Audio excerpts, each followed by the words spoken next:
lalpa ko na o kasyat lai ka ko na o mo'y katan sa'y nuamani kwa vela vul tin lai lim I trật na le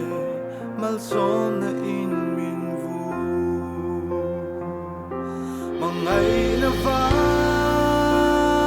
in kaloma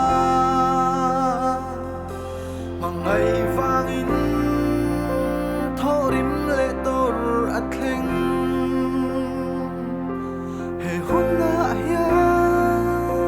kalom chiu don ani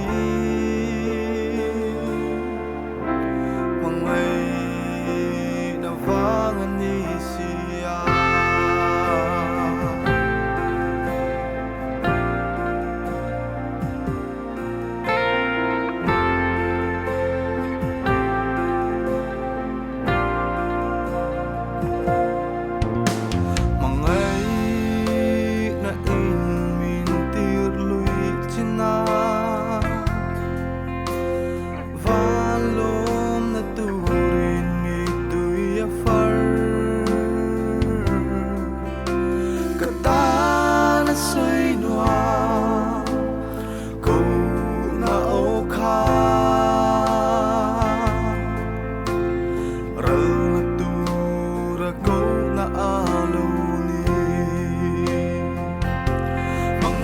na vang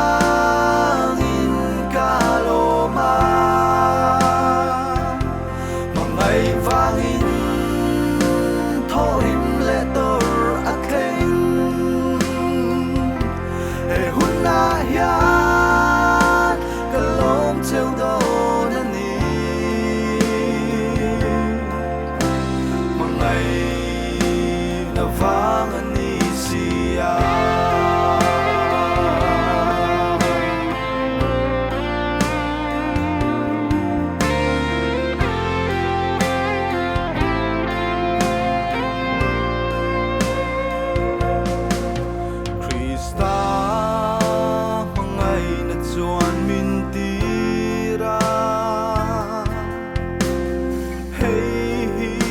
chiang